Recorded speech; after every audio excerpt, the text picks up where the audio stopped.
Aku tak sengaja melihat video ini saat membuka ponsel adikku.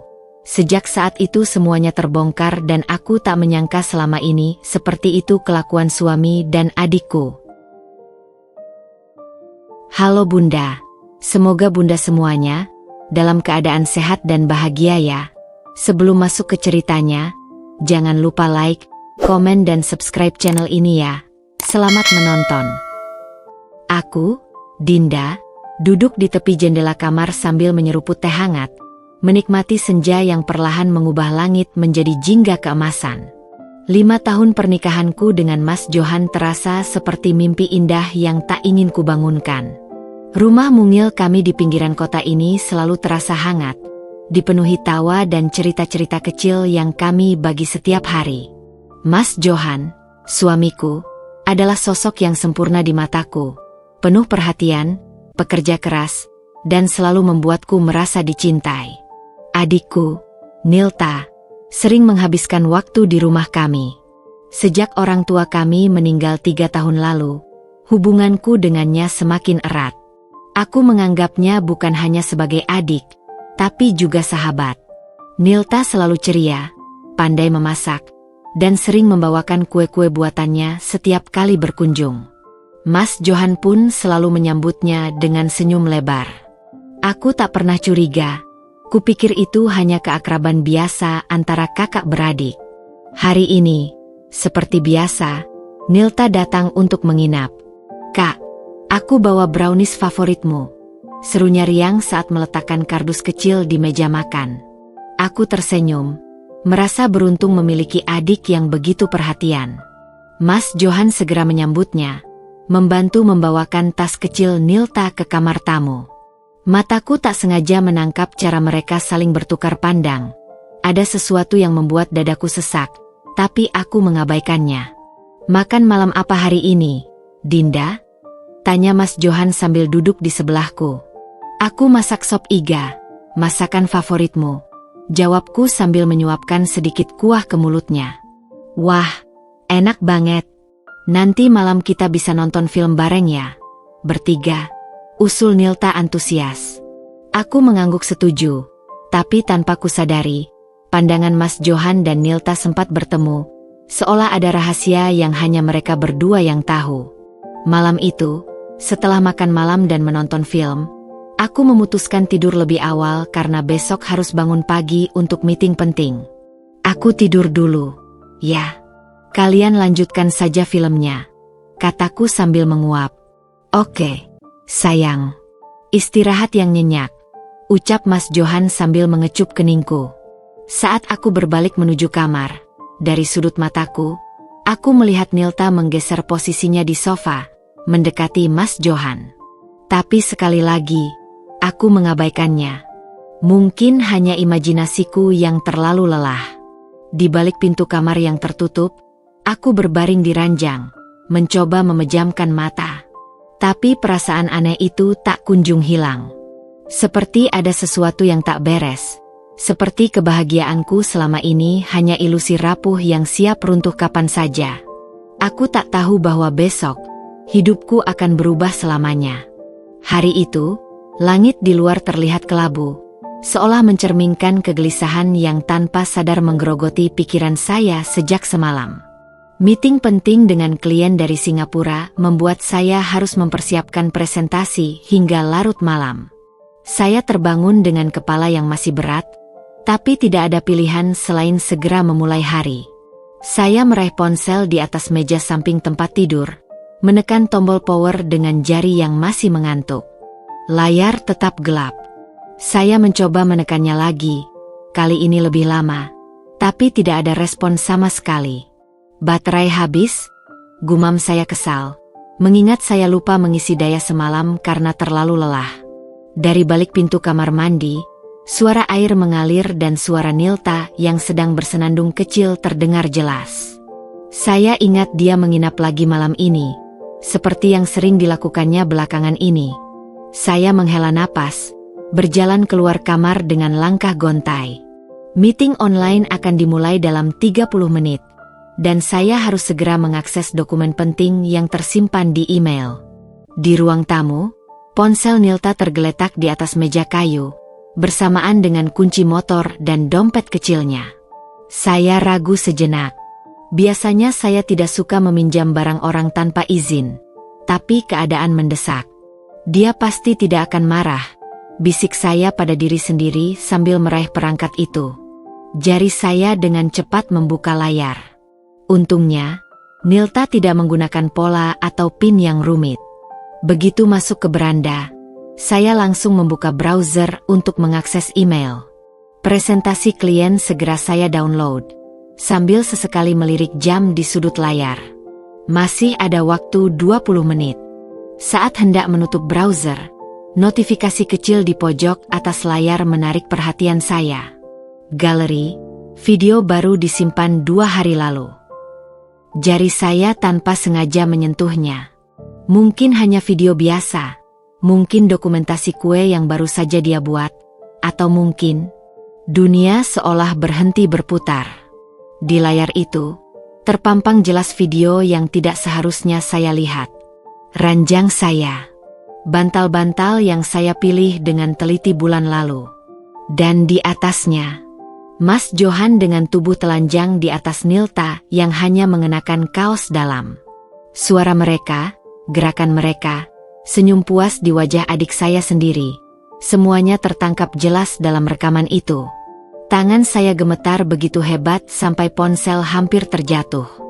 Jantung berdegup kencang, seolah ingin keluar dari dada.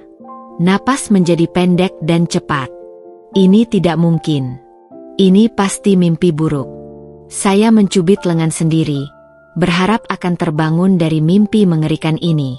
Tapi rasa sakit itu nyata. Video itu nyata. Tanpa berpikir panjang, jari saya menggeser layar ke kiri. Foto demi foto muncul. Mereka berdua di kamar hotel. Mereka berdua berciuman di mobil. Mereka berdua di rumah saya sendiri, saat saya sedang pergi ke rumah sakit minggu lalu karena ibu mertua sakit. Air mata mulai mengalir deras, tapi saya tidak punya waktu untuk menangis. Suara air di kamar mandi berhenti. Saya harus cepat. Dengan jari yang masih gemetar, saya mengirimkan beberapa bukti ke email saya sendiri, lalu menghapus histori pengiriman. Saat hendak meletakkan ponsel kembali, notifikasi WhatsApp masuk. Masih mau ketemuan malam ini di hotel? Aku sudah booking seperti janji. Nama pengirim, sayangku Johan. Kaki saya terasa lemas. Saya terjatuh di sofa, ponsel terlepas dari genggaman. Semua ini terlalu banyak, terlalu menyakitkan. Dan saat itulah pintu kamar mandi terbuka. Nilta berdiri di sana, handuk melilit tubuhnya, rambut masih basah. Matanya langsung tertuju pada ponsel di lantai, lalu pada wajah saya yang pasti terlihat hancur. "Kak?" Suaranya kecil, penuh pertanyaan. Tapi saya bisa melihat perubahan ekspresinya. Dari bingung, ke sadar. Lalu, apakah itu ketakutan? Atau justru kemenangan? Ponsel di meja berdering. Meeting saya akan segera dimulai. Tapi bagaimana mungkin saya bisa fokus pada presentasi ketika hidup saya baru saja hancur berkeping-keping? Udara di ruang tamu tiba-tiba terasa begitu berat, seolah seluruh oksigen telah tersedot keluar. Aku masih duduk terpaku di sofa, tubuhku terasa bukan milikku sendiri. Sementara ponsel Nilta yang berisi bukti-bukti kehancuran hidupku itu terbaring tak berdaya di karpet. Deru darah di telingaku membuat suara shower yang masih menetes dari kamar mandi terdengar seperti gemuruh air terjun. "Kamu melihat sesuatu?" Nilta akhirnya memecah kesunyian. Suaranya datar namun nadanya mengandung sesuatu yang membuat bulu kuduku berdiri. Ia melangkah mendekat, tanpa terburu-buru, handuk masih melilit tubuhnya dengan erat. Aku mengangkat wajahku perlahan. Air mataku sudah mengering, digantikan oleh rasa hampa yang dalam. "Semuanya," bisikku serak. "Aku melihat semuanya." Untuk sesaat yang singkat, aku melihat kilatan ketakutan di mata adikku itu. Tapi kemudian sesuatu yang lebih mengerikan terjadi. Bibirnya meregang perlahan membentuk senyum tipis. Bukan senyum malu atau penyesalan, tapi senyum puas yang membuat perutku mual. Ah, desisnya sambil mengambil posisi di kursi tepat di hadapanku. Ia menyilangkan kaki dengan elegan, seolah kami sedang membicarakan resep kue baru, bukan kehancuran pernikahanku. Aku selalu penasaran kapan kamu akan mengetahuinya.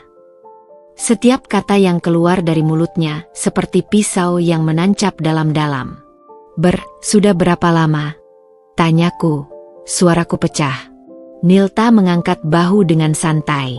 3 tahun? Atau mungkin lebih? Aku sudah kehilangan hitungannya. Jantungku berhenti berdetak. 3 tahun. Mereka telah mengkhianatiku hampir sejak awal pernikahanku. Kenapa? Kata itu keluar seperti erangan. Dia suamiku, Neil. Kau adikku sendiri. Wajahnya yang cantik tiba-tiba berubah dingin. Justru karena itulah, kamu selalu mendapatkan segalanya.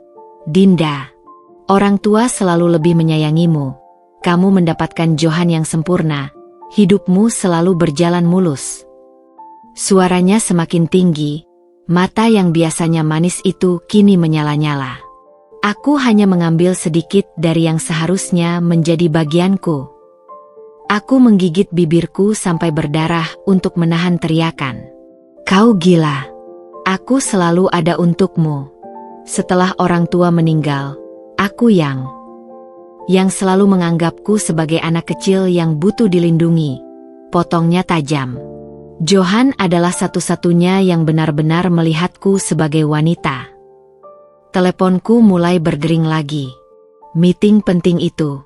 Tapi apa artinya semua itu sekarang? Aku melihat jam dinding. Mas Johan akan pulang dalam 1 jam lagi. Kau berencana memberitahunya? Tanya Nilta tiba-tiba. Suaranya kembali tenang, bahkan hampir bersahabat. Pikirkan baik-baik, Kak. Apa yang akan kau dapatkan? Pernikahanmu sudah hancur. Jika kau cerai, aku akan mendapatkannya sepenuhnya. Aku menatapnya dalam-dalam. Ini bukan lagi adik kecil yang dulu ku gendong saat ia ketakutan mendengar petir. Ini seorang wanita asing dengan mata penuh kalkulasi. Kau salah tentang satu hal, kataku pelan sambil berdiri, mengumpulkan sisa-sisa harga diriku yang tersisa. Aku tidak akan memberitahunya. Wajah Nilta berseri-seri. Aku akan menunjukkan padanya betapa hancurnya semua ini. Lanjutku, mengambil tas kerjaku. Dan kau akan melihat, adikku sayang, bahwa tidak ada seorang pun dari kita yang akan mendapatkannya. Dengan langkah pasti yang mengejutkan bahkan diriku sendiri, aku berjalan menuju pintu. Meeting itu bisa menunggu. Ada sesuatu yang jauh lebih penting yang harus kulakukan sekarang. Angin malam yang menerpa wajahku saat melangkah keluar rumah terasa seperti tamparan. Setiap helaan napas keluar sebagai kabut putih, seolah tubuhku menolak untuk tetap hangat di tengah kekacauan ini. Aku menyusuri jalanan kompleks perumahan dengan langkah cepat, tanpa tujuan jelas, hanya ingin menjauh dari rumah yang tiba-tiba terasa seperti panggung sandiwara kebohongan. Telepon di tanganku bergetar. Notifikasi meeting yang terlewat berderet di layar, bersama pesan dari kantor yang menanyakan keadaanku. Tapi pikiranku terlalu kacau untuk memikirkan pekerjaan. Gambar-gambar dari video itu terus bermunculan di benakku, seperti film pendek yang diputar berulang-ulang. Tanpa sadar, kakiku membawaku ke taman kecil di ujung kompleks. Tempat yang biasanya kuhindari karena menjadi spot favorit pasangan-pasangan mesra. Aku terjatuh di bangku kayu yang lapuk, tubuhku gemetar bukan karena dingin, tapi karena amarah yang baru saja menemukan jalannya keluar. Dari saku jaket, kuambil ponsel dan membuka folder tersembunyi yang baru saja kusimpan. Salinan semua bukti perselingkuhan mereka. Foto-foto itu kubuka satu persatu, memaksa diriku untuk benar-benar memandangnya. Mencerna setiap detail pengkhianatan yang telah berlangsung bertahun-tahun.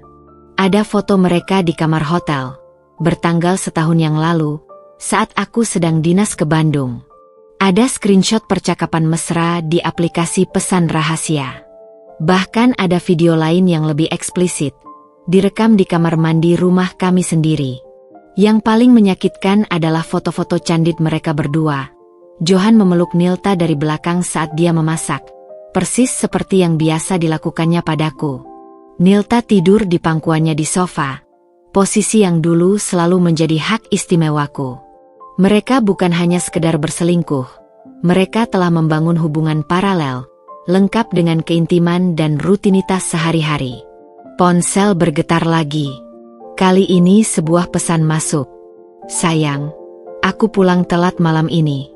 Meeting dadakan. Jangan tunggu aku makan malam.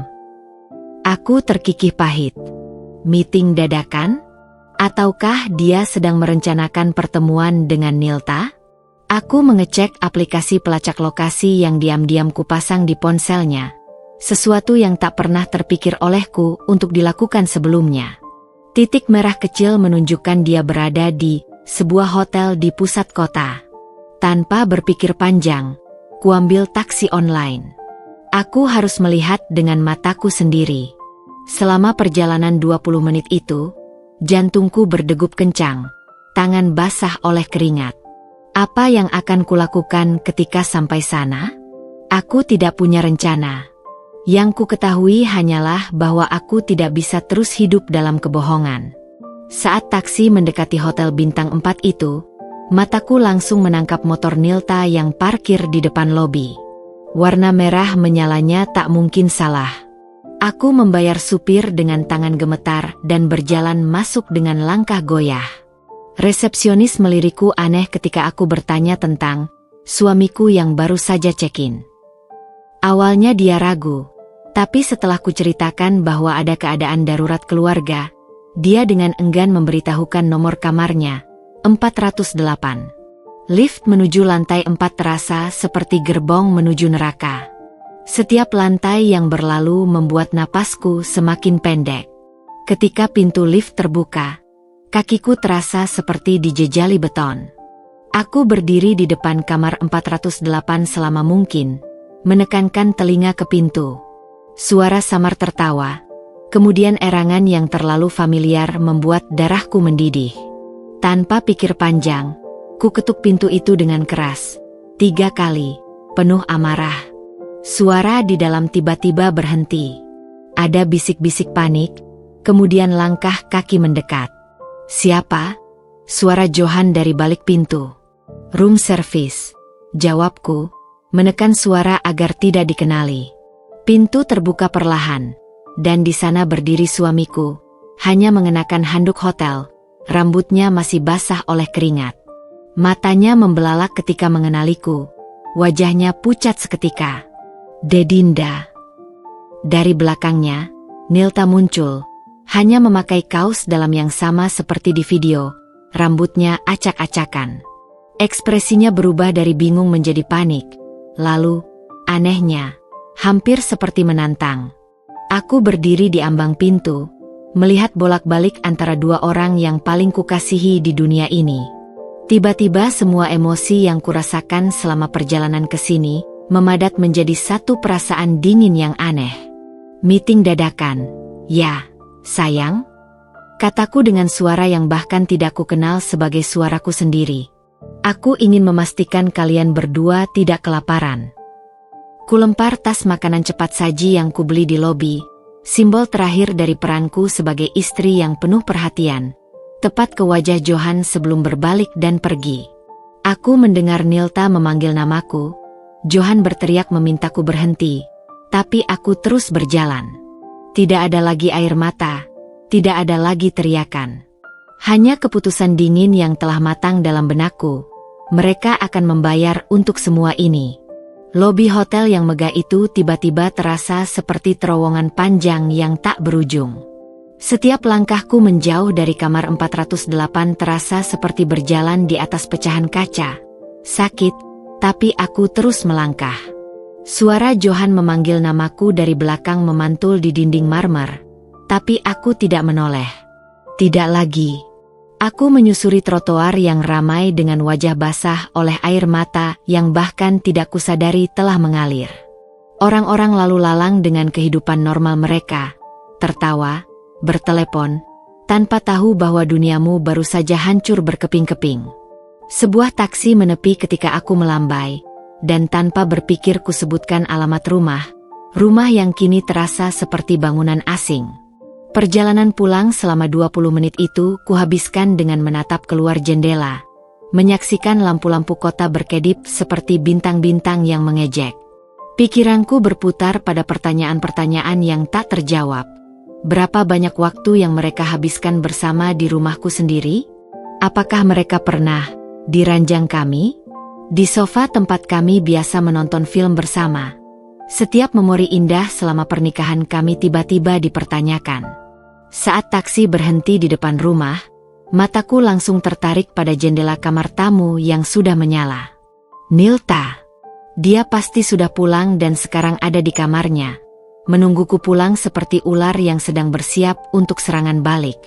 Dengan tangan yang stabil yang mengejutkanku sendiri, kubuka pintu depan. Aroma sop iga yang kumasak tadi malam masih menggantung di udara, bercampur dengan parfum Nilta yang terlalu manis. Dia duduk di sofa, memegang ponselnya erat-erat, wajahnya pucat tapi matanya masih berkilau dengan sesuatu yang mirip kemenangan. Aku tahu kau akan kembali, katanya, suaranya halus seperti belati yang terselubung sutra. Aku melepas sepatuku dengan gerakan lambat, sengaja menciptakan jeda sebelum merespons. Ini masih rumahku, Nil. Setidaknya untuk beberapa jam ke depan. Aku berjalan melewatinya tanpa pandangan kedua, langsung menuju kamar tidur. Lemari pakaian besar yang dulu kubeli dengan bangga sekarang terasa seperti peti mati. Kuambil koper besar dari atas rak dan melemparkannya ke tempat tidur. Tempat tidur yang mungkin telah mereka nodai bersama.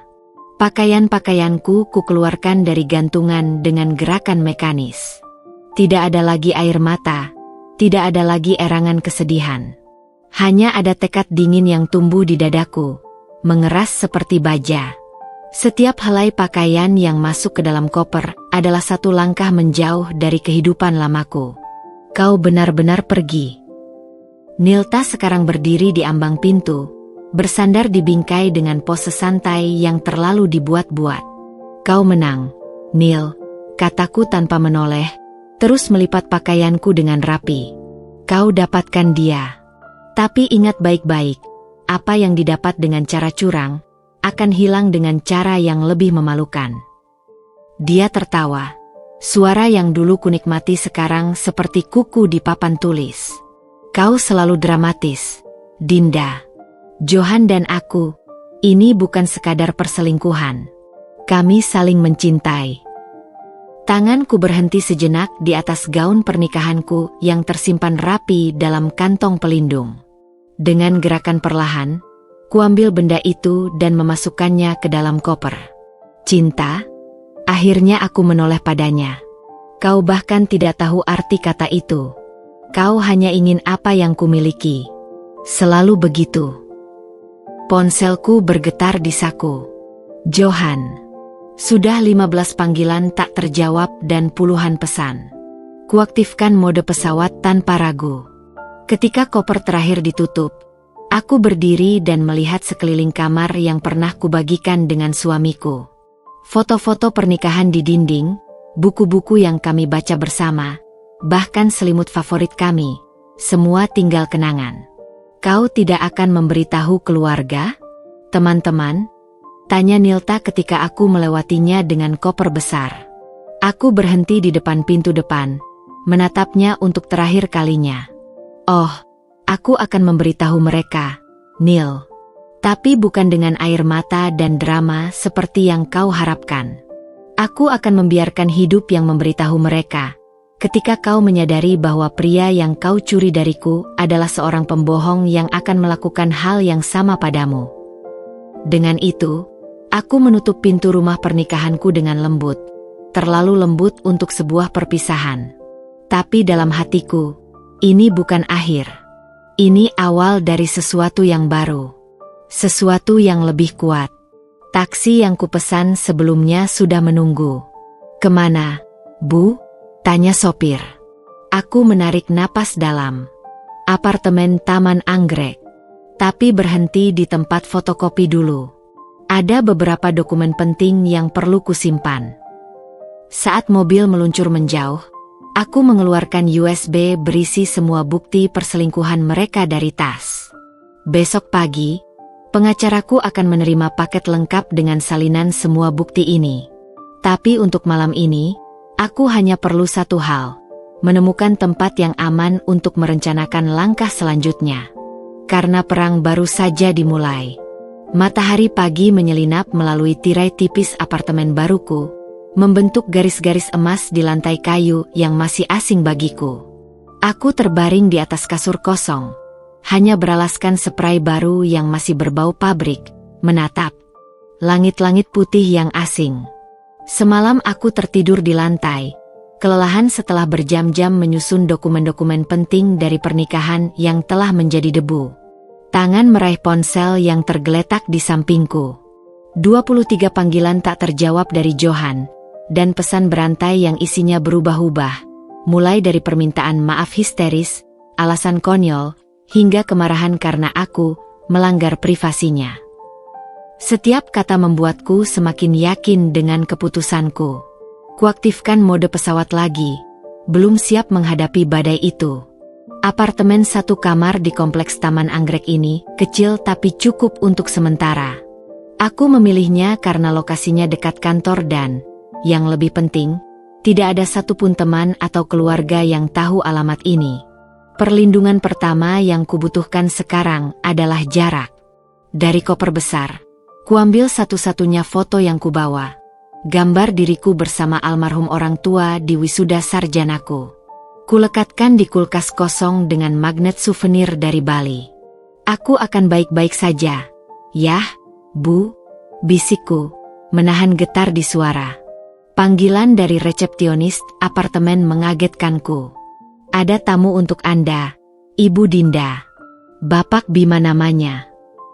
Dadaku berdebar. Bima, teman kuliah dulu yang kini menjadi pengacara. Dialah satu-satunya orang yang kuhubungi tadi malam setelah memutuskan untuk bercerai. "Tolong antarkan ke sini," jawabku sambil cepat-cepat merapikan rambutku yang kusut. Ketika pintu terbuka, Bima berdiri di sana dengan setelan jas formal, tapi wajahnya penuh keprihatinan. "Dinda." Tanpa kusadari, air mata mengalir deras lagi. Bima tidak mengatakan apa-apa, hanya menarikku dalam pelukan erat. Bau parfumnya yang familiar, kayu dan sedikit citrus, membawaku kembali ke masa ketika hidup masih sederhana. Sudah, bisiknya sambil menepuk punggungku pelan. "Aku di sini sekarang. Kita akan melalui ini bersama." Dia melepaskanku dan mengeluarkan dokumen dari tas kerjanya. "Aku sudah menyiapkan draft gugatan cerai. Dengan bukti-bukti yang kau berikan, ini akan menjadi proses yang cepat." Matanya yang biasanya bersinar penuh percaya diri sekarang lembut. "Tapi kau yakin ini yang kau inginkan?" Aku mengangguk, mengusap air mata dengan punggung tangan. "Lebih dari yakin. Aku tidak bisa kembali ke kehidupan itu, Bim. Setiap kenangan indah ternyata dibangun di atas kebohongan." Bima duduk di lantai bersamaku, menyodorkan segelas air yang dibawanya dari dapur kecil. "Ceritakan semuanya. Tidak ada yang terlewat."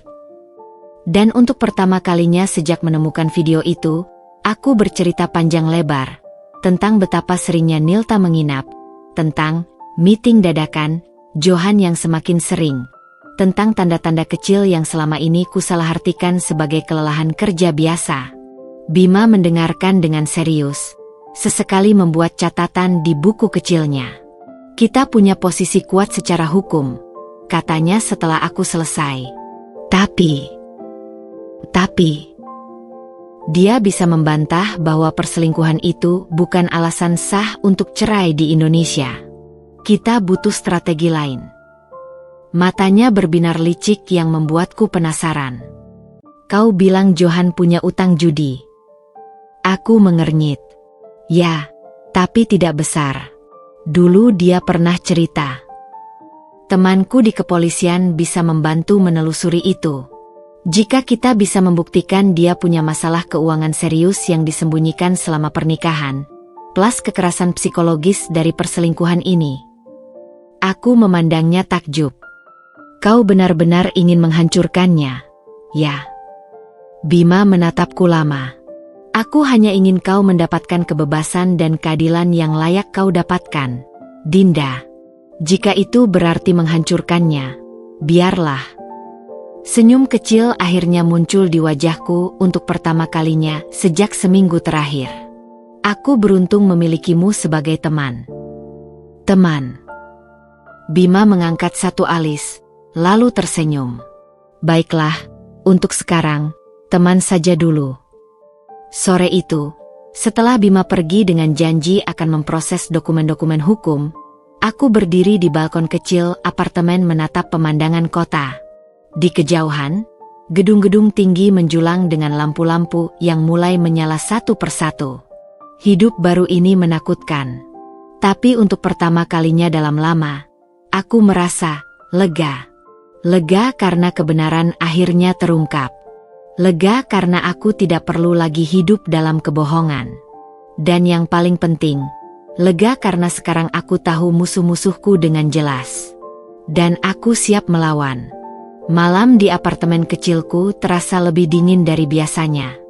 Aku duduk bersila di lantai, dikelilingi oleh tumpukan dokumen, catatan, dan beberapa layar laptop yang terbuka.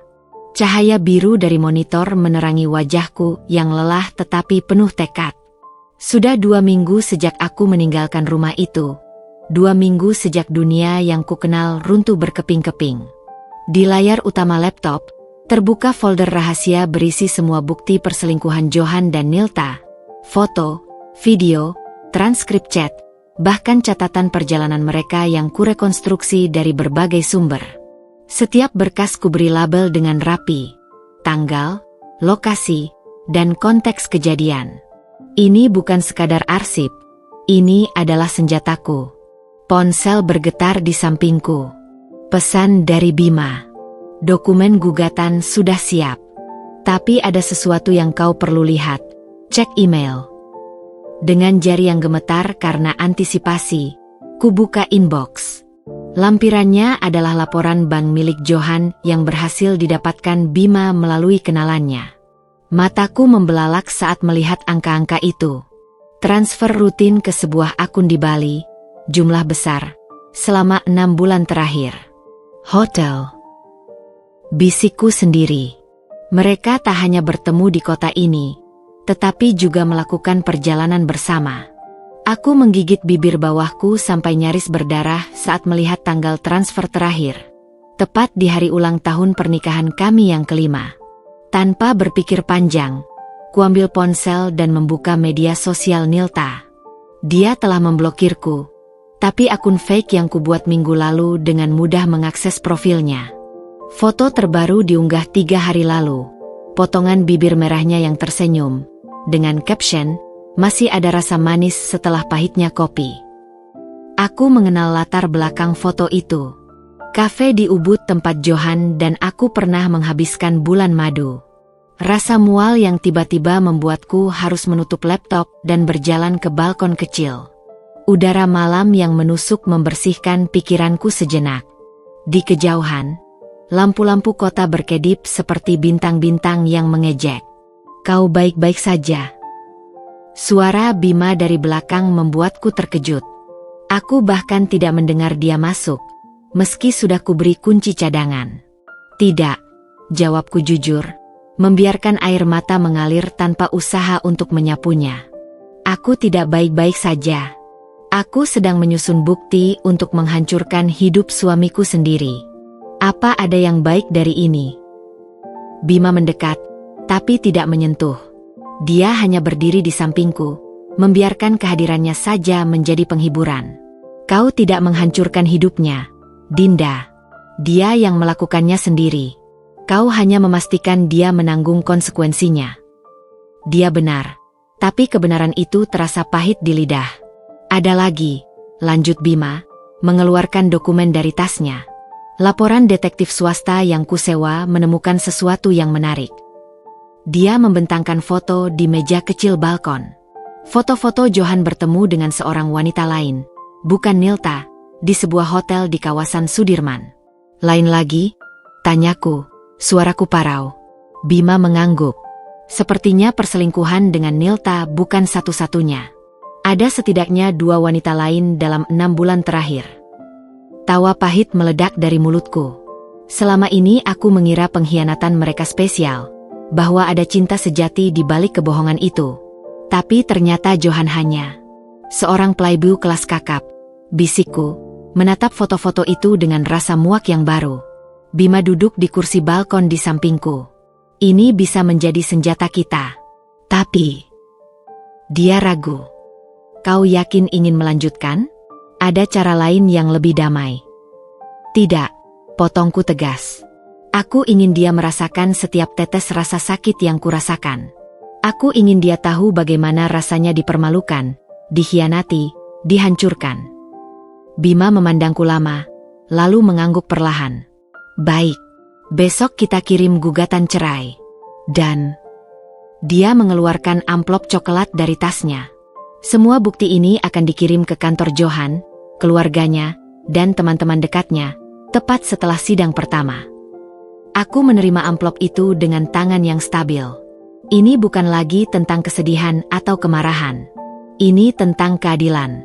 Ketika Bima pergi, aku kembali ke laptop dan membuka draft email yang sudah kupersiapkan, berisi semua bukti perselingkuhan, dengan CC ke seluruh kontak penting dalam hidup Johan.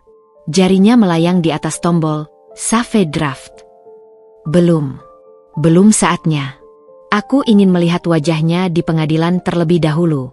Ingin dia merasakan getar ketakutan saat menyadari bahwa semua rahasianya akan terbongkar. Baru kemudian, tepat saat dia pikir sudah aman, aku akan menghancurkannya sepenuhnya. Di luar jendela, hujan mulai turun, membasahi kota dan semua rahasia kotornya. Aku memejamkan mata, membiarkan suara rintik hujan menenangkan nafsu balas dendam yang menggelegak di dadaku. Besok, perang akan benar-benar dimulai. Pagi itu, aku terbangun oleh dering ponsel yang tak henti-hentinya. Cahaya pagi baru saja mulai menyelinap melalui celah tirai, menandakan hari masih sangat awal. Tanganku meraba-raba di atas meja samping tempat tidur sebelum akhirnya menemukan sumber suara itu. Layar ponsel penuh dengan notifikasi dari media sosial, tag, mention, pesan langsung yang berdatangan seperti hujan di musim penghujan. Dengan mata yang masih berat, kubuka salah satu notifikasi. Sebuah tag dari akun yang tidak kukenal, mengarahkanku ke sebuah thread viral di Twitter. Judulnya membuat darahku membeku. Dokter muda cantik ini ternyata perebut suami orang. Full bukti video. Jempolku menggulir layar dengan gemetar. Foto profil Nilta, dengan seragam putih rumah sakit yang selalu dibanggakannya, menghiasi unggahan itu. Di bawahnya, deretan bukti yang terlalu familiar bagiku. Screenshot chat mesra dengan Johan, foto-foto mereka berdua di berbagai tempat, bahkan cuplikan video pendek yang tak diragukan lagi isinya. Tapi yang paling menghancurkan adalah foto terakhir. Sebuah tangkapan layar dari grup chat internal rumah sakit tempat Nilta bekerja. Percakapan itu penuh dengan ejekan kejam tentang pasien, komentar rasis, dan bahkan pengakuan kesalahan medis yang ditutup-tutupi. Ponselku berdering lagi. Kali ini panggilan dari Bima. Kau sudah lihat? Suaranya terdengar tegang. Baru saja, jawabku, masih mencoba mencerna semua ini. Tapi, aku tidak menyebarkan ini. Aku bahkan belum tahu, potong Bima. Aku juga tidak. Tapi setelah mengecek alamat IP unggahan pertama, ini berasal dari warnet di daerah Mangga 2. Pikiranku berputar cepat. Siapa yang akan? Suara Bima memecah lamunanku. Dinda, ada sesuatu yang harus kau ketahui.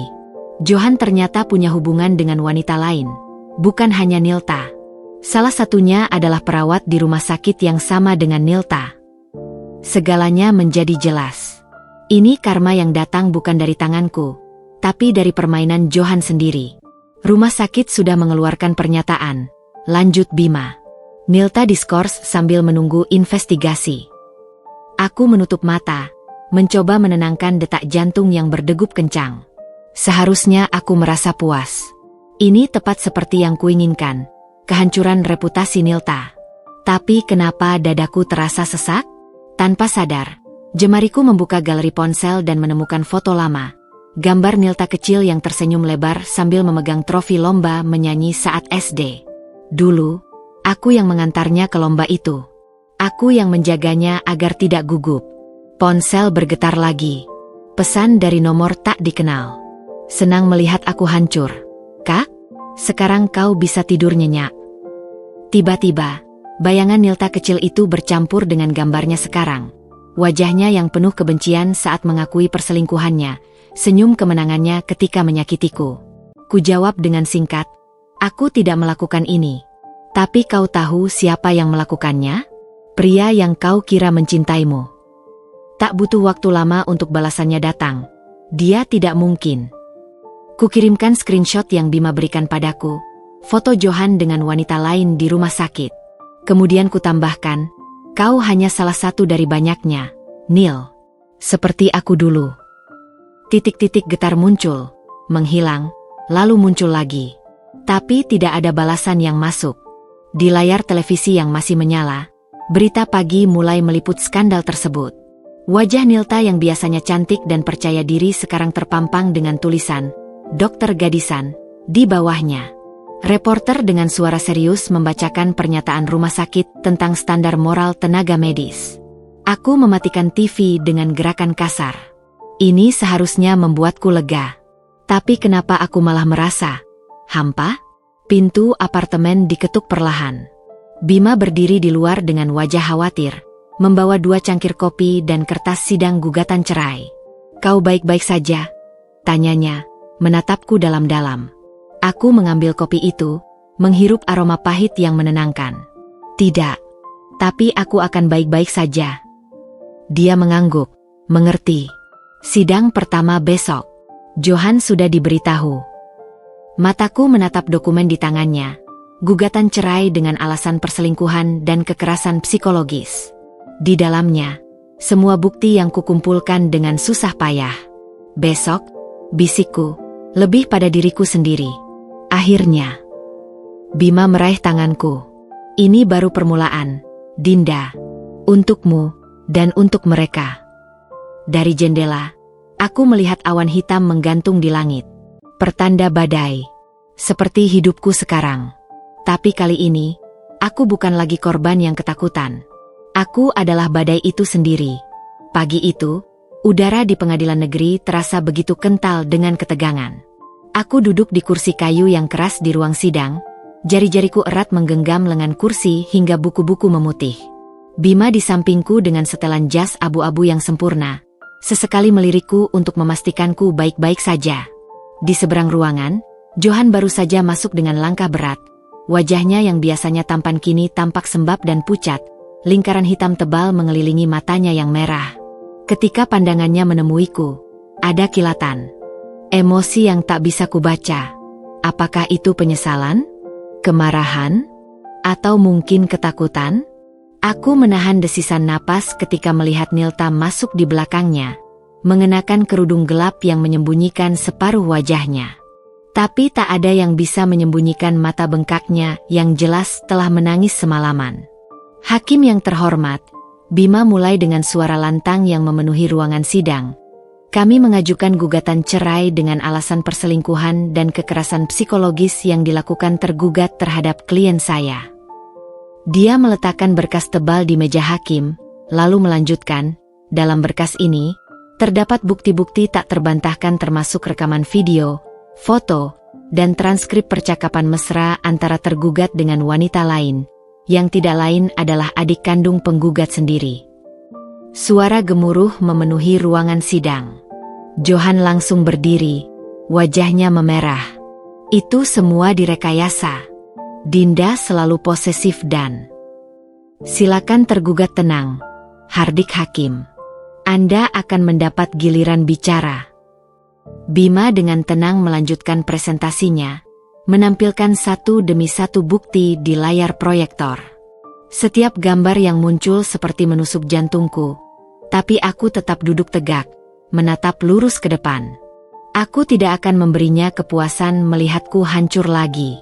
Ketika giliran Johan berbicara, pengacaranya, seorang pria parubaya dengan kacamata tebal, berusaha membantah semua tuduhan.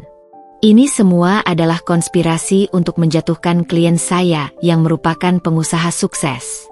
Bukti-bukti ini bisa saja hasil editan.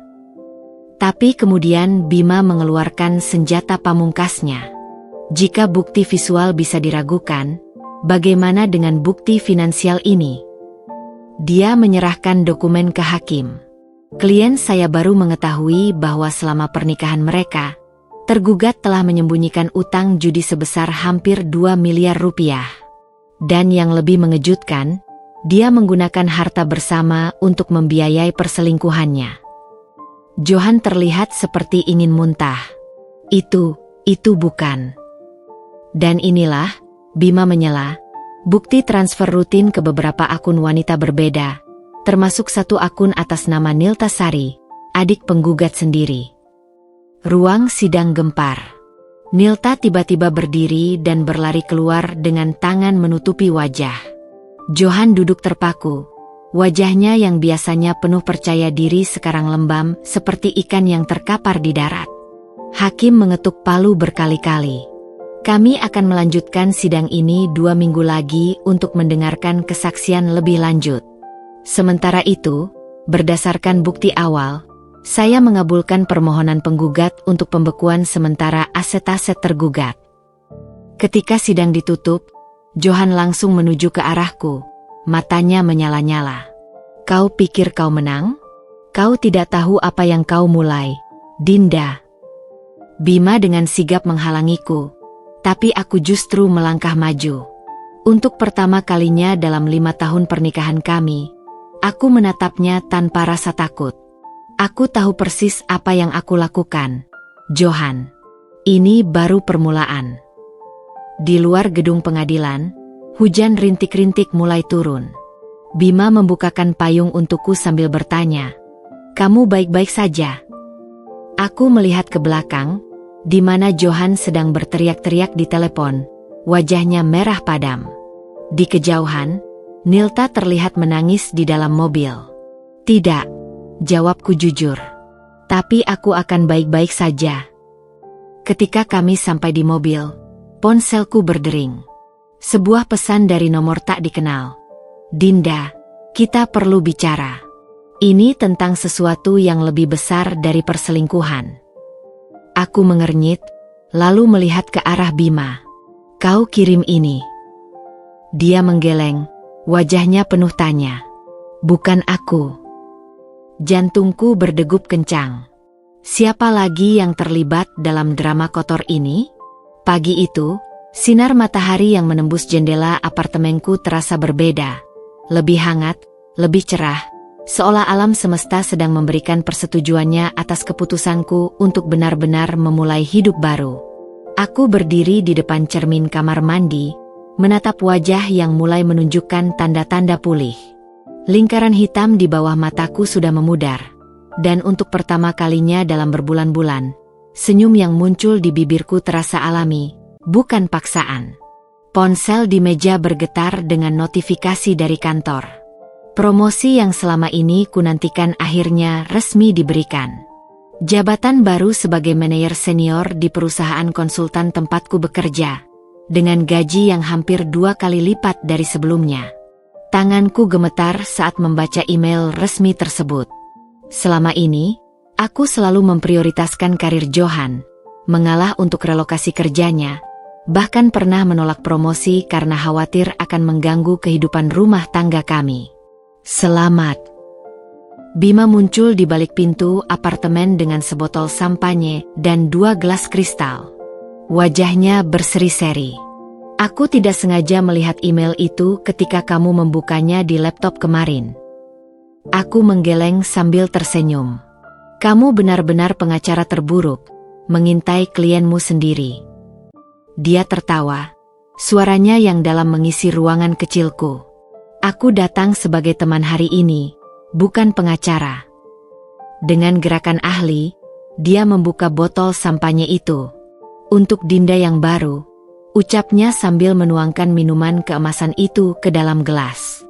Kami bersulang, dan rasa sampahnya yang sepat di lidah terasa seperti kemenangan. Aku harus belanja baju baru, kataku tiba-tiba. Semua pakaian di lemari ini masih berbau masa laluku. Bima mengangguk antusias. Ayo kita pergi sekarang juga. Aku tahu tempat yang bagus. 3 jam kemudian, aku berdiri di depan cermin toko butik ternama, memandangi sosok dalam refleksi itu, wanita dengan gaas kerja navy blue yang sempurna, sepatu hak tinggi yang membuatku merasa perkasa, dan potongan rambut baru yang memberiku penampilan lebih segar. Kamu terlihat. Bima berhenti mencari kata, matanya berbinar. Berbeda. Lebih percaya diri. Aku memutar badan, melihat dari berbagai sudut. Aku merasa berbeda. Seperti akhirnya menjadi diriku sendiri lagi. Ketika kami keluar dari mal, tangan Bima tiba-tiba menggenggam tanganku. Aku terkejut, tapi tidak menariknya. Kehangatan dari sentuhannya terasa nyaman. Sebelum kita pulang, ada satu tempat lagi yang harus kita kunjungi, katanya misterius. Tempat itu ternyata adalah sebuah gedung perkantoran baru di kawasan bisnis. Aku tahu kamu sedang mencari tempat baru untuk kantormu, ujarnya sambil menyerahkan selembar brosur. Ini milik klienku. Kamu bisa dapat harga khusus. Mataku membelalak melihat ruang kantor yang luas dan modern di lantai 21 itu. Ini sempurna. Tapi bagaimana kamu tahu aku ingin membuka firma konsultan sendiri? Bima tersenyum licik. Kamu menggambar logo dan nama perusahaan di notes pertemuan kita minggu lalu. Aku penasaran, jadi menyelidiki sedikit. Sekali lagi, aku tersentak oleh perhatiannya yang detail. Selama ini, Johan tak pernah benar-benar mendengarku, apalagi memperhatikan hal-hal kecil seperti coretan di notes. Malam itu, di apartemenku yang mulai terasa seperti rumah, aku duduk di lantai dikelilingi kertas-kertas rencana bisnis. Bima membantuku menyusun proposal, sesekali memberikan masukan dari sudut pandang hukum. Kau benar-benar berbeda sekarang, ujarnya tiba-tiba, matanya menatapku dalam-dalam. Aku mengangkat bahu, karena akhirnya aku bebas menjadi diriku sendiri. Aku tidak menyadari betapa terkekangnya aku selama ini. Ponselku bergetar. Pesan dari Nilta. Aku tahu kau tidak mau mendengarkanku, tapi Johan dalam masalah besar. Dia terlibat dengan orang-orang berbahaya. Hati-hati. Jantungku berdegup kencang. Apakah ini terkait pesan misterius kemarin? Aku menunjukkan pesan itu pada Bima, yang segera berubah serius. Ini mungkin tidak sekadar gertakan, katanya sambil meraih laptopnya. Aku akan menyelidiki lebih dalam. Tapi malam ini, aku memutuskan untuk tidak membiarkan hal itu merusak hariku yang sempurna. Besok saja, kataku sambil menutup laptopnya. Malam ini, aku hanya ingin merayakan hidup baruku. Bima tersenyum, lalu mengangkat gelasnya. Untuk Dinda 2-0. Untuk Dinda yang sebenarnya, koreksiku sambil bersulang. Di luar jendela, langit Jakarta dihiasi bintang-bintang yang seolah bersinar lebih terang malam ini. Aku menarik napas dalam-dalam, merasakan setiap helaannya mengisi paru-paruku dengan harapan baru. Aku mungkin tidak tahu apa yang akan dibawa hari esok, tapi satu hal yang pasti, aku tidak akan pernah lagi membiarkan siapapun mengambil cahayaku. Hujan deras mengguyur kota ketika aku melangkah keluar dari gedung kantor baru yang baru saja kusewa. Payung hitam besar yang kubawa nyaris tidak cukup melindungiku dari terpaan angin yang menggigit. Hari ini seharusnya menjadi hari yang membahagiakan, pertanda awal dari bisnis baruku, Dinda Consulting, yang resmi memiliki kantor sendiri. Tapi pesan misterius Nilta kemarin masih menggelayut di pikiranku, membuatku waspada terhadap setiap bayangan yang bergerak. Tiba-tiba, dari balik tirai hujan, Seorang wanita dengan jas hujan hitam dan topi rendah muncul menghadang langkahku. Aku langsung mengenali postur tubuh itu bahkan sebelum dia mengangkat kepalanya. Nilta. Wajahnya yang dulunya bersinar sekarang pucat dan kurus. Matanya dikelilingi lingkaran hitam yang dalam. "Kita perlu bicara," katanya dengan suara serak, tanpa basa-basi. Tangannya gemetar memegang sesuatu di dalam saku jas hujannya. Instingku berteriak untuk segera pergi, tapi rasa ingin tahu mengalahkan kewaspadaanku. "Apa yang kau lakukan di sini?" tanyaku sambil melirik sekeliling, memastikan tidak ada orang lain bersamanya. "Johan dalam masalah besar," bisiknya, matanya terus melirik ke kanan kiri seperti orang yang dikejar. "Dia berhutang bukan cuma pada rentenir biasa, tapi pada sindikat narkoba. Mereka sudah mengancam akan..." Suaranya tercekat. Aku menyilangkan tangan di dada. "Dan kenapa aku harus peduli? Setelah semua yang kalian lakukan padaku?" Air mata mulai mengalir di wajahnya yang basah oleh hujan. "Aku tahu kami sudah menghancurkan hidupmu. Tapi tolong, Dinda. Mereka tidak main-main. Mereka juga mengancamku. Dan mereka tahu tentangmu." Sebuah getaran dingin menyusul tulang belakangku. Dari dalam saku, Nilta mengeluarkan sebuah amplop coklat. "Ini buktinya. Mereka sudah mengawasimu." Dengan hati-hati, kuambil amplop itu dan membukanya di bawah payung. Isinya adalah foto-fotoku yang diambil dari jarak jauh, sedang keluar dari apartemen, meeting dengan klien, bahkan foto dekatku sedang minum kopi dengan Bima. Di bagian belakang setiap foto tertulis pesan mengancam dengan tulisan merah. "Kami tahu segalanya." "Kau pikir ini lelucon?" Nilta mendesak. Tangannya sekarang mencengkeram lenganku dengan kuat. "Mereka butuh uang dalam seminggu. Atau apa? Mereka akan menyiksa Johan sampai mati, lalu datang untuk kita berdua." Suaranya pecah. "Aku sudah kehilangan pekerjaan, reputasi, semuanya. Tapi aku tidak mau mati, Kak." Hujan semakin deras, menciptakan tirai air yang menyekat kami dari dunia luar. Di balik ketakutan yang menggelora di dadaku, ada bagian kecil yang masih ingat Nilta kecil. Adik yang dulu selalu berlindung di balik punggungku saat ada petir. "Masuk," kataku pendek sambil menunjuk ke sebuah kafe terdekat. "Kita bicara di dalam." Di meja paling pojok kafe yang sepi, Nilta menceritakan segalanya dengan gemetar. Bagaimana Johan ternyata bukan hanya berjudi, tapi juga menjadi kurir kecil-kecilan untuk sindikat narkoba. Bagaimana dia meminjam uang dalam jumlah besar ketika bisnisnya mulai bangkrut. Dan yang paling mengejutkan, bagaimana Nilta tidak pernah menerima uang sepeser pun dari Johan. Karena ternyata dia pun dikerjai oleh wanita lain yang juga menjadi kekasih gelap Johan. "Aku hanya boneka dalam permainan mereka," isaknya, tangan mencengkeram gelas kopinya yang sudah dingin. "Aku pikir dia mencintaiku, tapi ternyata aku hanya alat untuk menyakiti kamu."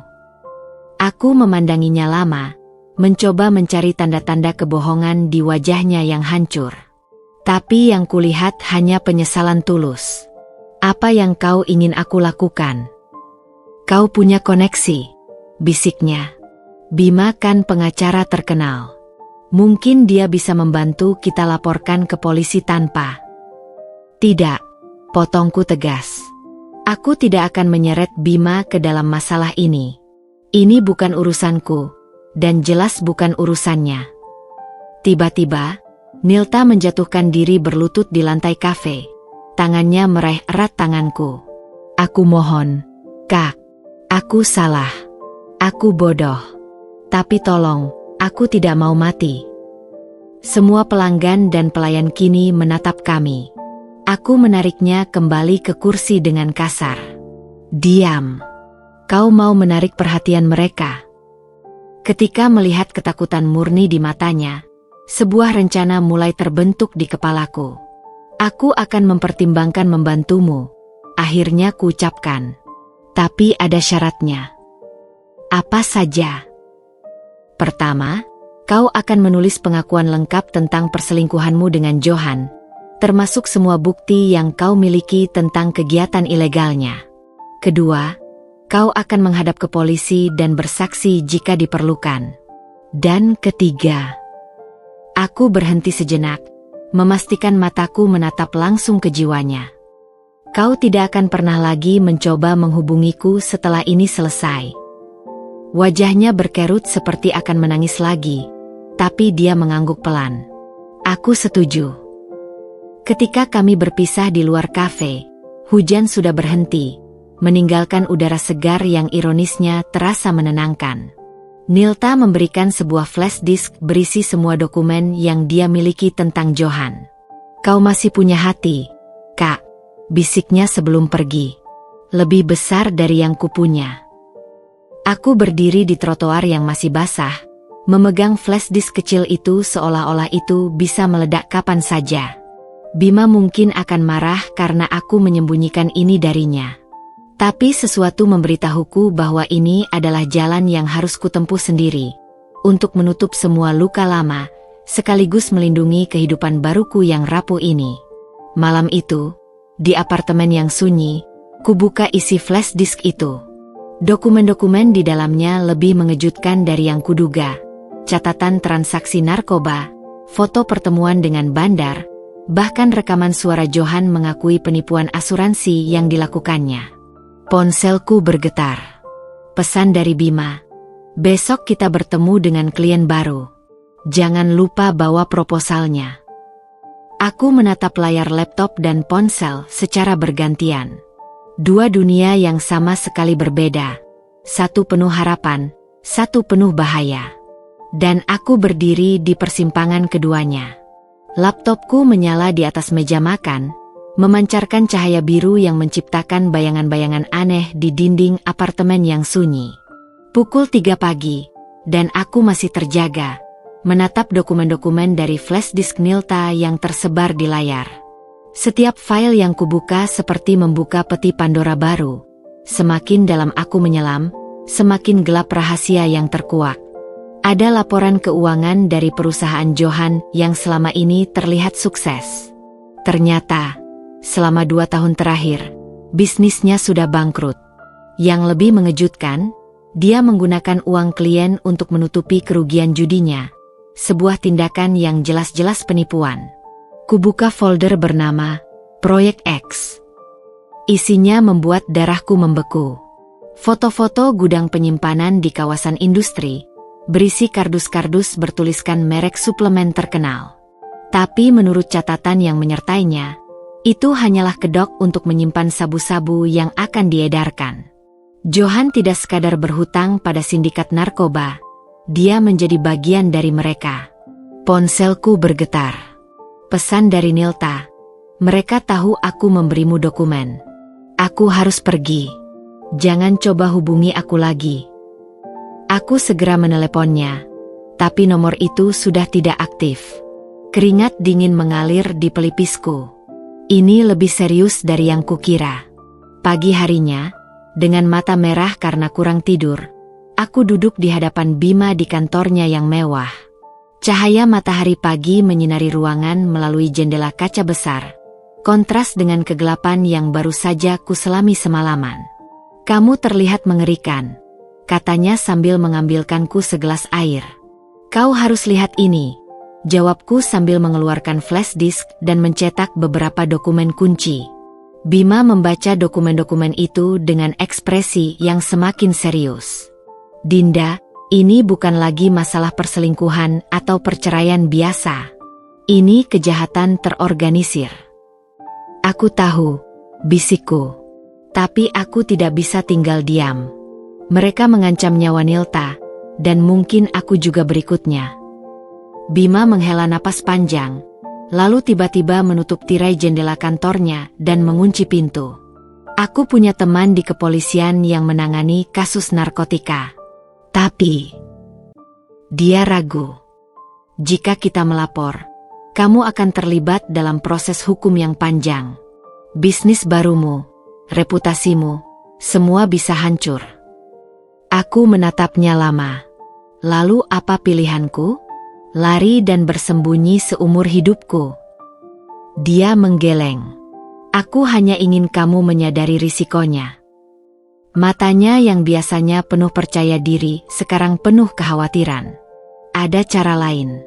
Kita bisa menggunakan informasi ini untuk memaksa Johan menandatangani perceraian dengan syarat-syaratmu, tanpa perlu membawanya ke pengadilan.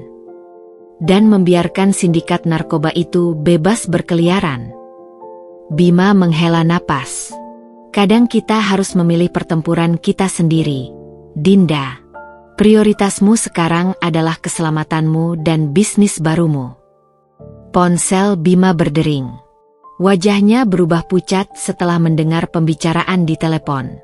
Kami segera ke sana, katanya singkat sebelum menutup telepon. Apa yang terjadi? Kantor Johan digerebek polisi pagi ini. Mereka menemukan narkoba di sana. Dadaku sesak. Apakah dia ditangkap? Tapi yang lebih mengkhawatirkan, dia menyebut namamu dalam pemeriksaan, mengaku kamu terlibat. Dunia sekelilingku berputar. Aku memegang meja untuk menahan keseimbangan. Itu tidak mungkin, dia menjerumuskanku. Bima sudah mengambil jaket dan tasnya. Kita harus ke kepolisian sekarang. Jangan khawatir. Aku tidak akan membiarkan mereka menuduhmu tanpa bukti.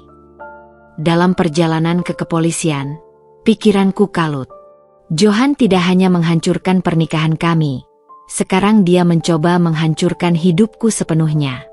Tapi yang paling menggangguku adalah nasib Nilta. Di mana dia sekarang? Apakah dia aman? Ketika kami tiba di Polda, suasana sangat ramai. Beberapa wartawan sudah berkumpul di depan.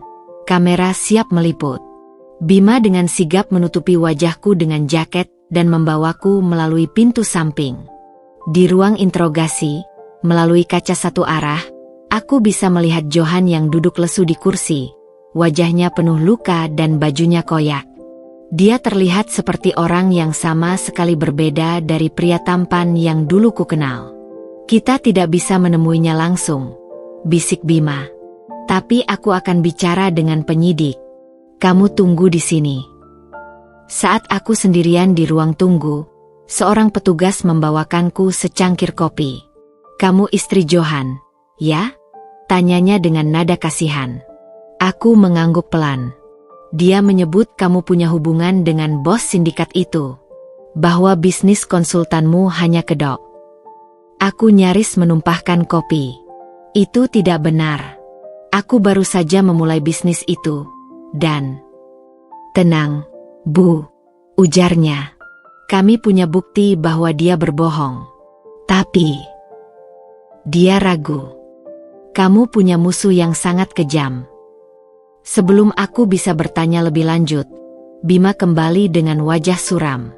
Kita harus pergi. Sekarang. Di mobil, baru dia menjelaskan. Johan bekerja untuk sindikat besar. Mereka menggunakan bisnisnya untuk pencucian uang. Sekarang dia ditangkap, mereka akan mengincar semua orang yang dekat dengannya, termasuk kamu. Dan Nilta. Bima menghela napas. Menurut polisi, dia sudah menghubungi mereka pagi tadi, bersedia menjadi saksi. Tapi sekarang dia menghilang. Jantungku berdegup kencang. Kita harus menemukannya. Dinda, dengarkan aku. Bima memegang bahuku kuat-kuat. Kamu dalam bahaya. Aku punya rumah aman di Bogor. Kamu harus tinggal di sana sampai situasi tenang. Aku menatapnya, lalu melihat ke jendela. Hidupku yang baru saja mulai pulih, hancur lagi dalam sekejap. Tapi kali ini, aku tidak akan lari sendirian. Baik, akhirnya kuangguk. Tapi ada satu hal yang harus kulakukan dulu. Aku mengeluarkan flash disk itu dan menyerahkannya pada Bima. Berikan ini pada temanmu di kepolisian. Semua bukti ada di sini. Jika sesuatu terjadi padaku, pastikan mereka membayar untuk ini. Bima menerimanya dengan air mata di matanya. Aku janji. Malam itu, di rumah aman yang sunyi di tengah perkebunan teh Bogor, aku berdiri di balkon menatap bintang-bintang. Di tanganku, secangkir teh hangat yang sama sekali tidak membantu menenangkan sarafku yang tegang.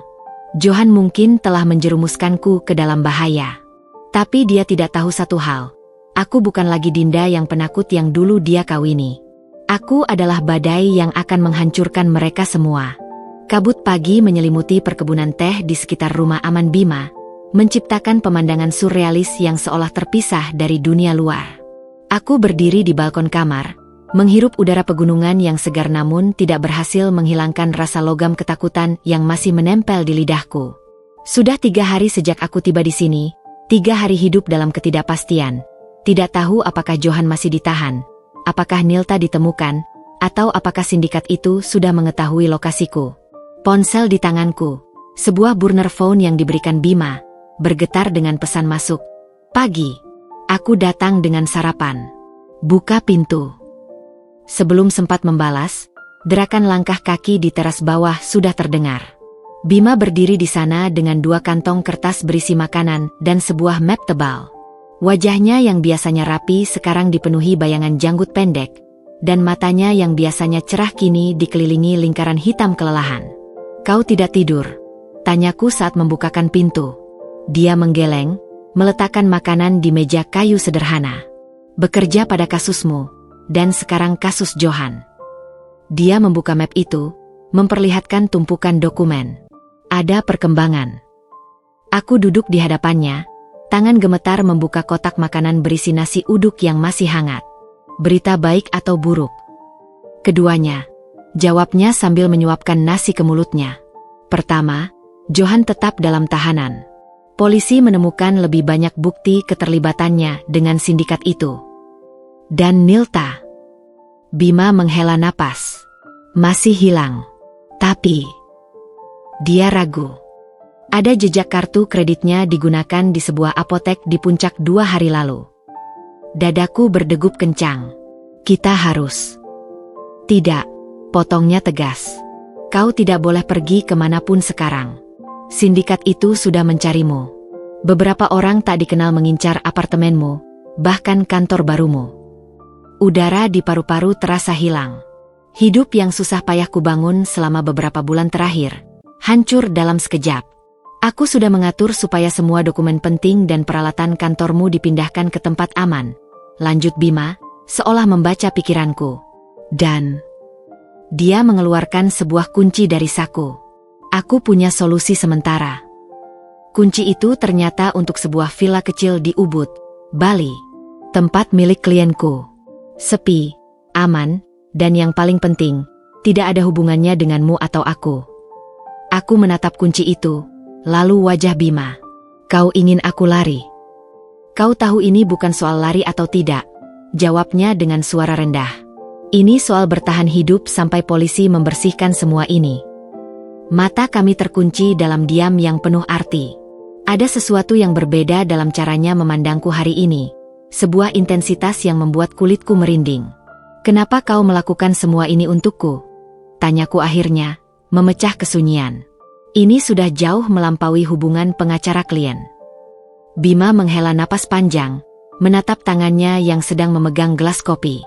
Karena dia berhenti, seolah berjuang dengan kata-katanya. Karena ketika aku melihatmu di pengadilan hari itu, begara kuatnya kau, betapa beraninya kau melawan aku. Tiba-tiba, dering teleponnya memecah momen. Wajahnya berubah serius saat mendengar pembicaraan. Aku mengerti. Segera ke sana. Ada apa? Tanyaku cemas. Polisi menemukan mobil Nilta. Dia berdiri tergesa-gesa. Terbakar di jurang dekat puncak. Mereka menemukan mayat di dalamnya. Dunia sekelilingku berhenti. Meski semua yang terjadi antara kami, Nilta tetaplah adikku, gadis kecil yang dulu kupeluk saat dia ketakutan mendengar petir. Bima menarik kursinya mendekatiku, memegang tanganku erat. Aku harus pergi mengidentifikasi. Kau tetap di sini. Pintu terkunci, jendela tertutup.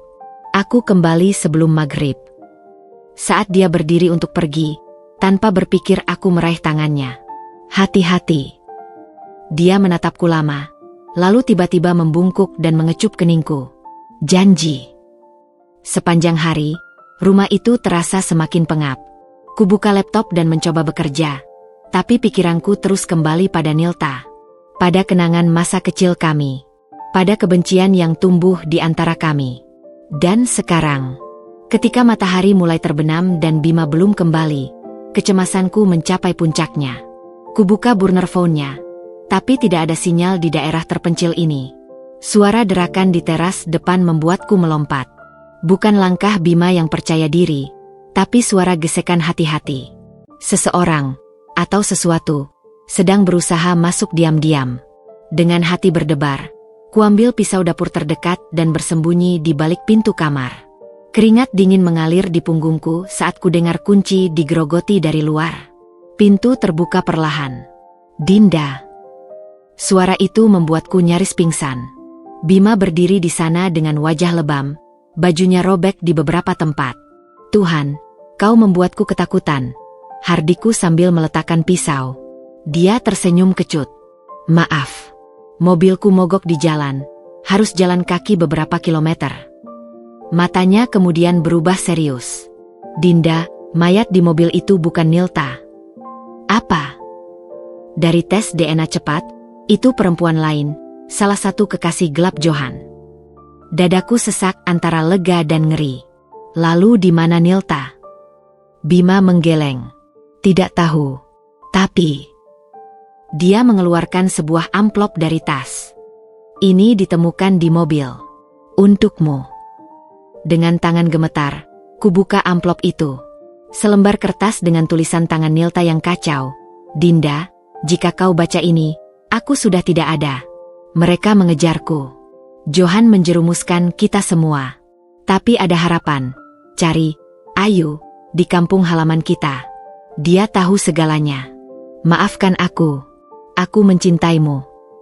Air mata menetes di kertas itu. Entah air mataku atau Nilta. Ayu? Satu-satunya Ayu yang kami kenal adalah pengasuh kami dulu, yang sudah meninggal bertahun-tahun lalu. Bima memeluk bahuku. Besok kita cari tahu. Malam ini, istirahat dulu. Tapi saat aku berbaring di kamar, tidur tak kunjung datang. Pukul 2 pagi, kudapati Bima juga masih terjaga di teras, menatap bintang-bintang sambil memegang segelas whisky. Tidak bisa tidur, tanyaku, duduk di sebelahnya. Dia menggeleng. Terlalu banyak pikiran. Dalam cahaya rembulan, garis rahangnya terlihat lebih tajam, bayangan di matanya lebih dalam. Tanpa kusadari, tanganku meraih tangannya. Terima kasih, bisikku, untuk semuanya. Dia menatapku, dan dalam sekejap, sesuatu yang tak terucapkan mengalir di antara kami. Perlahan, wajahnya mendekat. Tiba-tiba, suara dering teleponnya yang keras memecah momen. Wajahnya berubah pucat saat mendengar laporan di telepon. Kami segera ke sana, katanya singkat sebelum menutup telepon. Apa sekarang? Tanyaku, sudah lelah dengan semua kejutan. Bima menatapku dengan ekspresi campur aduk. Mereka menemukan Nilta di rumah sakit, kondisi kritis. Dan dalam sekejap, dunia berputar lagi. Lampu-lampu neon rumah sakit menyilaukan mata saat kami tiba di IGD tengah malam. Bau antiseptik yang tajam bercampur dengan aroma keringat dan ketakutan. Bima berbicara dengan petugas keamanan sementara aku berdiri kaku di lorong. Tangan menggenggam erat burner phone, mencoba menenangkan detak jantung yang berdegup kencang. Kamar 307, lantai 3. Kata Bima kembali kepadaku dengan wajah suram. Dia dalam kondisi koma. Dokter mengatakan ada tanda-tanda kekerasan parah sebelum ditemukan. Setiap langkah menuju lift terasa seperti berjalan di atas pecahan kaca. Aku tidak siap melihat adikku, wanita yang telah menghancurkan pernikahanku, namun tetap darah dagingku sendiri, terbaring tak berdaya. Ketika pintu kamar terbuka, nafasku tersangkut. Di balik tirai biru tipis, Nilta terbaring dengan selusin selang menempel di tubuhnya yang kurus. Wajahnya yang dulu cantik sekarang lebam dan bengkak. Bibir pecah-pecah, rambut panjangnya yang selalu dia banggakan kini dipotong pendek tidak rapi, mungkin untuk keperluan medis. Kakak? Suara lemah itu nyaris tak terdengar. Aku terkejut melihat matanya yang tiba-tiba terbuka, memandang kosong ke arahku. Dengan langkah gemetar, aku mendekati tempat tidurnya. "Nilta, aku di sini," bisikku, meraih tangannya yang dingin. Matanya berbinar sesaat sebelum kembali mengkerut kesakitan. "Mereka, Johan." Suaranya parau seperti kertas amplas. "Jangan bicara dulu," ucapku, tapi dia menggeleng lemah. "Johan menikahiku," desisnya. Setiap kata seperti membutuhkan seluruh tenaganya. "Seminggu lalu, hanya untuk warisan." Dadaku sesak. "Johan menikahi adikku? Untuk uang?" Dia melanjutkan dengan suara yang semakin lemah. "Tapi aku tahu rahasianya. Dia bunuh Ayu dulu, bukan sakit." Dunia sekelilingku berputar. "Ayu, pengasuh kami yang meninggal 10 tahun lalu, dibunuh?" Bima, yang berdiri di dekat pintu, tiba-tiba mendekat. "Siapa Ayu?" "Pengasuh kami," jawabku serak. "Dia meninggal karena jantung." Sela Nilta. "Tapi, obatnya diganti Johan, dia tahu." Ayu lihat, narkoba. Segalanya mulai masuk akal. Johan sudah terlibat dalam sindikat ini jauh lebih lama dari yang kami duga. Bahkan sebelum kami menikah. Di buku harian Ayu. Nilta mencoba terus berbicara, tapi batuk darah tiba-tiba memotong ucapannya. Alarm monitor jantung berbunyi nyaring. "Dokter!" teriak Bima sambil berlari keluar. Nilta mencengkram tanganku dengan kekuatan mengejutkan untuk seseorang yang sekarat. "Maafkan aku, Kak." Air mata mengalir di pipinya yang lebam. "Aku cuma ingin kau perhatian." Perawat dan dokter berhamburan masuk, menyuruh kami keluar. Saat mereka bekerja memulihkan Nilta, aku terjatuh di kursi lorong, tubuh menggigil tak terkendali. Bima memelukku erat, tapi bahkan kehangatannya tidak bisa menembus dingin yang menyelimuti tulang-tulangku. "Kita harus menemukan buku harian Ayu itu," bisiknya di telingaku.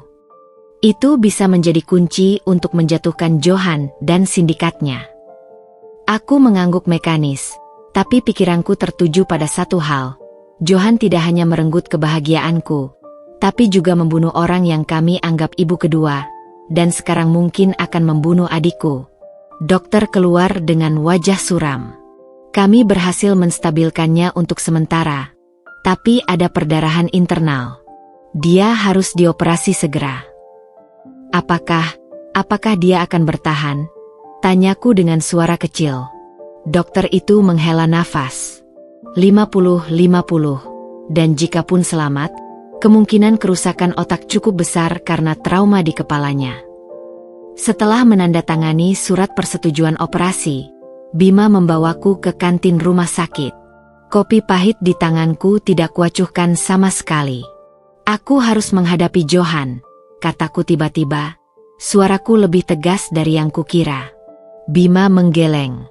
"Terlalu berbahaya." "Tidak, kau tidak mengerti." Suaraku meninggi.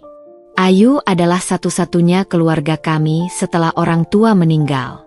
Jika Johan membunuhnya, jika dia menyakiti Nilta seperti ini." Tanganku mengepal.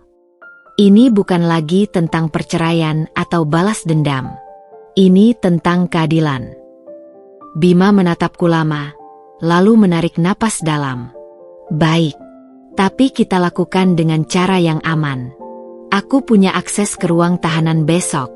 Kita bisa bertemu Johan dengan pengawasan ketat." Malam itu, sambil menunggu operasi Nilta selesai, aku memejamkan mata dan mencoba mengingat segala sesuatu tentang Ayu. Perempuan sederhana yang selalu membawakan kami kue lapis setiap pulang kampung. Yang menjahitkan baju boneka untukku saat ulang tahun ke-10. Yang memeluk erat Nilta kecil setiap dia ketakutan saat petir. Dan Johan telah merenggutnya dari kami. Ketika fajar menyingsing, Dokter akhirnya keluar dengan kabar yang mengejutkan. Operasi berhasil, dan Nilta selamat. Tapi seperti prediksi dokter, ada kerusakan neurologis signifikan. Dia mungkin tidak akan pernah sama lagi, kata dokter itu pelan. Tapi setidaknya dia hidup. Hidup. Kata itu terasa pahit di lidahku. Apakah ini yang disebut hidup? Terbaring tak berdaya, ingatan hancur, tubuh rusak? Tapi ketika aku melihat Nilta di ruang pemulihan, wajahnya yang tenang tanpa beban kebencian dan kedengkian yang dulu, aku menyadari sesuatu. Mungkin ini justru kesempatannya untuk memulai baru. Seperti aku. Bima meraih tanganku. Sekarang giliran kita untuk bertarung. Untuk Ayu. Untuk Nilta. Dan untukmu. Dia tidak perlu mengatakan dua kali. Ruang interogasi di kantor polisi itu pengap, bercampur bau keringat ketakutan dan kopi basi yang sudah terlalu lama menggenang di termos plastik.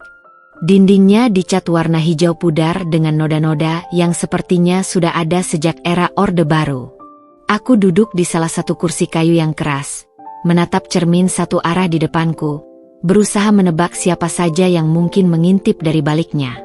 Bima di sebelahku dengan setelan jas abu-abunya yang sempurna, sesekali mengetuk-ngetuk dokumen di meja dengan jari-jarinya yang panjang. Ketika petugas membawa Johan masuk, aku nyaris tidak mengenalinya. Pria yang dulu selalu tampil sempurna itu kini seperti bayangan dirinya sendiri. Rambut acak-acakan, kemeja lusuh, dan yang paling mencolok, mata yang penuh ketakutan. Ketika pandangannya menemuiku, ada kilatan emosi yang kompleks, kemarahan, penyesalan, tapi yang paling dominan adalah ketakutan. "Dinda," ucapnya dengan suara serak. "Aku tidak menyangka kau akan datang." Bima segera mengambil alih. "Kami di sini untuk menanyakan beberapa hal, Johan. Terutama tentang Ayu." Nama itu seperti sengatan listrik bagi Johan. Wajahnya yang pucat menjadi semakin pucat. "Ayu? Dia sudah mati bertahun-tahun." "Karena kau membunuhnya," potongku. Suaraku lebih tenang dari yang kukira. "Kau mengganti obat jantungnya, kan?" Johan tertawa getir. "Kau punya bukti? Atau ini hanya omong kosong Nilta yang kau percayai begitu saja?" Bima dengan tenang mengeluarkan sebuah dokumen dari tasnya. Laporan otopsi Ayu yang diperoleh dari arsip rumah sakit. Menarik. Menurut laporan ini, ada ketidaksesuaian antara obat yang seharusnya dikonsumsi dan residu yang ditemukan di lambungnya. Johan menggeram. "Itu tidak membuktikan apa-apa." "Belum," sahut Bima dingin. "Tapi bagaimana dengan ini?" Dia mengeluarkan rekaman CCTV dari bank yang menunjukkan Johan mengakses safe deposit box Ayu seminggu setelah kematiannya. Aku menatap Johan dengan mata baru. Selama ini aku tidur dengan pembunuh. Berbagi hidup dengan monster. "Kau tahu apa isi buku harian Ayu, kan?" tanyaku pelan. "Itulah yang kau cari di safe deposit boxnya." Johan tiba-tiba menggebrak meja. "Dasar perempuan bodoh. Kau tidak tahu apa yang kau hadapi. Jika kau terus menyelidiki ini." "Kau akan apa?" potongku. Kali ini suaraku meninggi. "Membunuhku seperti kau membunuh Ayu? Menyakiti Nilta sampai hampir mati? Kau lupa, Johan. Aku sudah tidak takut padamu lagi." Petugas polisi masuk ketika suara kami mulai meninggi. Bima dengan sigap menjelaskan bahwa kami hanya perlu beberapa menit lagi. Ketika kami kembali berhadapan, Johan tiba-tiba berubah taktik. "Dinda, sayang, aku tahu aku bersalah. Tapi semua ini bukan salahku. Mereka memaksaku." "Jangan, Hardiku," tangan mengepal. "Jangan kau coba memanipulasiku lagi. Aku di sini untuk memberitahumu satu hal. Aku akan menghancurkanmu sepenuhnya. Aku akan memastikan kau menghabiskan sisa hidupmu di penjara, merenungi semua kejahatanmu." Johan tertawa sinis. "Kau pikir ini akan selesai di pengadilan? Kau tidak kenal orang-orang yang berurusan denganku. Mereka akan menghabisimu begitu kau tidak berguna bagi mereka. Sela Bima dengan tenang. Kami sudah berbicara dengan jaksa. Jika kau bersedia menjadi saksi mahkota, mereka mungkin mempertimbangkan pengurangan hukuman. Wajah Johan berubah. Untuk pertama kalinya, aku melihat ketakutan murni di matanya. Kau tidak mengerti, mereka akan membunuhku di penjara. Pilihan ada di tanganmu, kata Bima sambil berdiri. Bekerja sama, atau hadapi semua ini sendirian. Saat kami berbalik untuk pergi, Johan tiba-tiba berseru, Dinda, aku pernah mencintaimu. Sungguh. Aku berhenti sejenak, tanpa menoleh. Dan itulah yang paling menyakitkan. Karena aku benar-benar mencintaimu. Pintu tertutup di belakang kami, meninggalkan Johan dengan kehancurannya sendiri. Di lorong, Bima menarik napas dalam. Itu berjalan lebih baik dari yang kuharapkan. Aku mengangguk, tapi pikiran masih tertuju pada satu hal. Kita masih perlu menemukan buku harian Ayu itu. Itu kunci segalanya. Bima tersenyum kecil. Aku sudah punya ide. Tapi kita butuh bantuan Nilta. Rumah sakit tempat Nilta dirawat terasa lebih cerah hari ini. Meski masih terbaring lemah, matanya lebih fokus ketika kami masuk. Kak. Senyum kecil muncul di wajahnya yang masih lebam. Aku meraih tangannya. Kami butuh bantuanmu, Nil, tentang buku harian Ayu. Kau tahu di mana dia menyimpannya? Nilta mengerutkan kening, berusaha mengingat. Dulu, Ayu selalu, di kamar bawah tangga, ada lantai kayu, yang bisa diangkat. Bima dan aku bertukar pandangan. Kamar bawah tangga di rumah orang tua kami yang sekarang sudah dijual. Kita harus ke sana, bisikku. Perjalanan ke rumah masa kecilku di Bandung terasa seperti perjalanan waktu. Ketika kami berdiri di depan rumah bergaya kolonial itu, dadaku sesak oleh kenangan. Pemilik baru, sepasang suami istri muda, dengan enggan mengizinkan kami masuk setelah melihat surat kuasa dari kepolisian. Kamar bawah tangga yang sempit berdebu masih persis seperti yang kuingat. Dengan senter dari ponsel, kami memeriksa setiap sudut. Sampai akhirnya, di sini, teriak Bima, menunjuk sebuah papan kayu yang longgar. Dengan gemetar, kuangkat papan itu.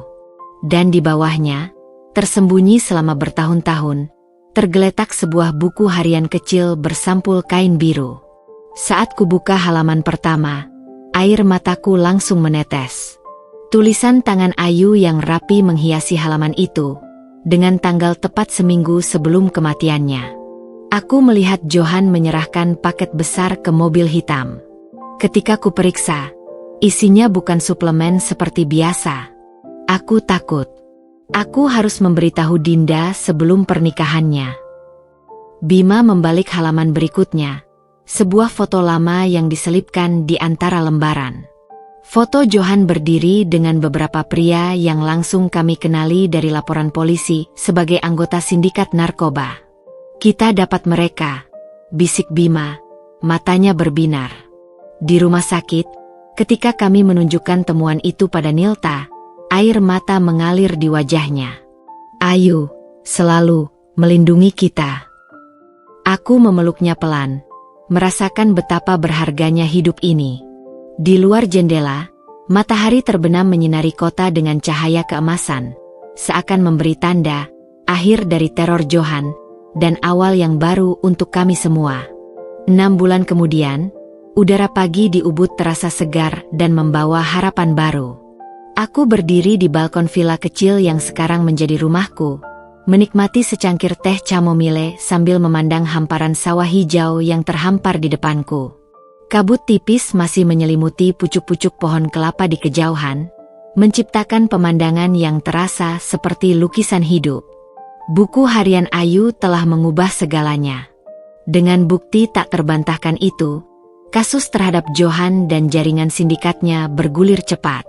Sidangnya menjadi sorotan media nasional, dan dalam waktu singkat, dia divonis hukuman 20 tahun penjara tanpa kemungkinan remisi. Beberapa anggota sindikat tingkat tinggi juga berhasil diamankan berkat kesaksian Johan yang berusaha mengurangi hukumannya. Meski menurut Bima, kecil kemungkinan permohonannya akan dikabulkan. Ponsel di tanganku bergetar. Pesan dari Bima, penerbangan malam ini sampai jam 10. Jangan lupa makan malamnya dipanaskannya. Senyum kecil mengembang di bibirku. Selama 6 bulan terakhir, Bima telah menjadi bagian tetap dalam hidupku.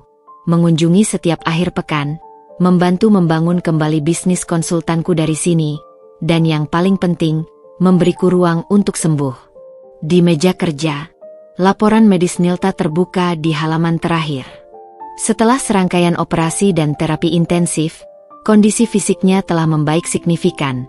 Meski ingatannya masih seperti mozaik, beberapa bagian jelas, lainnya hilang selamanya. Aku memindahkannya ke pusat rehabilitasi terbaik di Singapura, tempat dia bisa mendapatkan perawatan yang dia butuhkan tanpa terus dihantui masa lalu. Tiba-tiba, dering bel pintu membuyarkan lamunanku.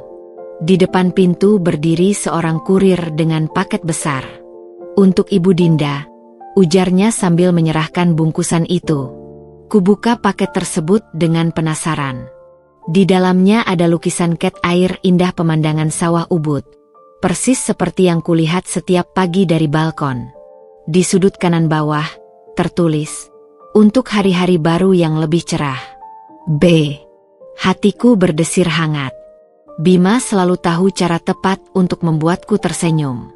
Sore itu, aku memutuskan untuk berjalan-jalan ke Pura Saraswati di tengah kota. Ketika melewati kolam lotus yang terkenal itu, seorang wanita tua penjajah bunga menawarkan rangkaian Kamboja. Tanpa berpikir panjang, ku beli satu dan meletakkannya di tepi kolam. Untuk Ayu. Aku tidak tahu apakah kau bisa melihat ini, tapi terima kasih, bisikku pelan. Kau menyelamatkan kami sampai akhir. Angin sepau-sepau berhembus, membawa kelopak-kelopak bunga itu mengapung di air, seolah memberikan tanda. Ketika malam tiba, aku menyiapkan makan malam sederhana untuk kedatangan Bima. Meja di teras depanku hias dengan lilin dan bunga-bunga segar. Lagu jazz lembut mengalun dari speaker Bluetooth, lagu favorit Bima yang sering dia perdengarkan saat bekerja. Pukul tepat 10. Terdengar suara mobil mendekat. Jantungku berdegup sedikit lebih kencang dari biasanya. Dinda.